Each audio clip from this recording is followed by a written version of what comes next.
adalah suara masyarakat yang sebagai wasilah saja. Ya, oke, kalau begitu, jadi ilmiah itu begini Pak Gembul.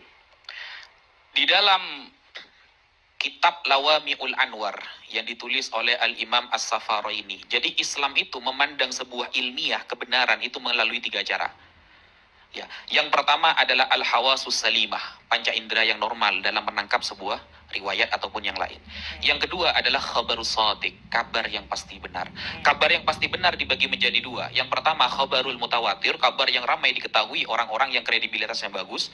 Yang kedua adalah khabarun nabi al-muayyad bil mu'jizat, kabar dari nabi yang dikuatkan dengan mukjizat. Yang terakhir adalah al-aqlu, akal. Itu ilmiah bagi saya.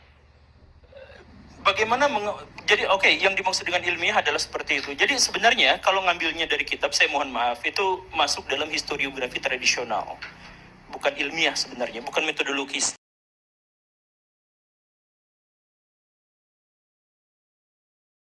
Metodologi nasab yang tadi dibahas itu, saya mohon maaf dengan segala kerendahan hati saya katakan itu tidak sesuai dengan kaidah ilmiah, tidak sesuai dengan kaidah akademik.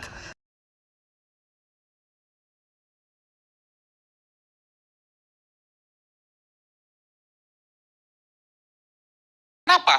Karena dari 5 syarat hadis saja semuanya membahas orangnya Pak Gembul. Yang pertama, ittisalus sanad. Orangnya itu jangan sampai ada yang fiksi, apalagi fiktif. Harus benar-benar, kamu dapat dari mana kabar itu? Bahwa tadi ada orang yang tabrakan. Dari teman saya. Benar nggak? Ada. Nah itu dibuktikan dulu. Yang kedua adalah rawi Pak Gembul. Orangnya memang terbukti bukan ahli maksiat, tidak pernah bohong, dan memang orangnya amanah. Jadi yang ketiga, orang itu adalah orang yang dobet, cekatan.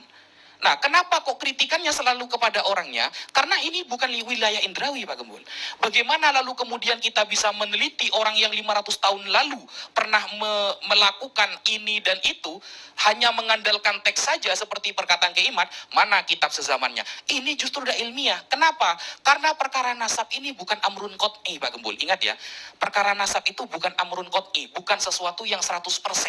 Tetapi amrun zonni, keyakinan 80% ke atas. Sehingga ada teori Pak Gembul di dalam nasab namanya syuhrah wal istifadah.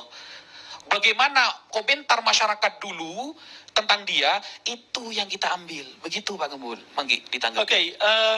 Ya berarti ini menegaskan bahwa ilmu nasab itu tidak ilmiah. Ya berarti ini menegaskan bahwa ilmu nasab itu tidak ilmiah.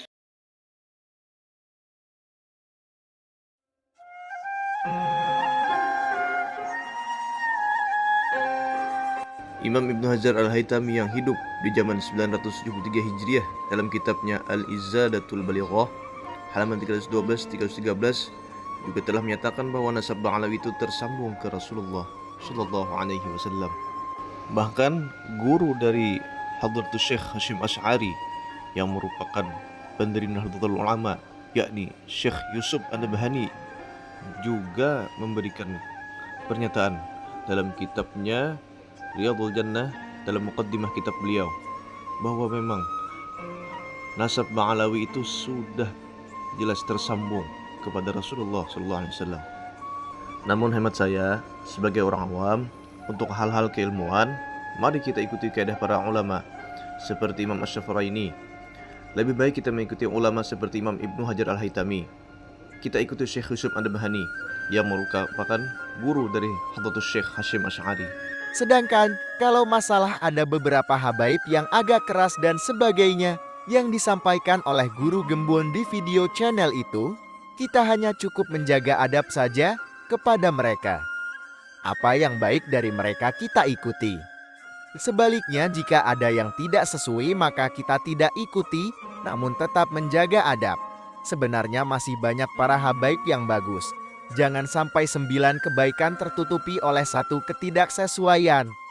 Insya Allah tulisan ini saya buat hanya karena bentuk kasih sayang dan takjim saya kepada keturunan Nabi Muhammad SAW dan kepedulian saya kepada sesama umat Nabi Muhammad SAW. Penulis Muhammad Ahlun Nazar.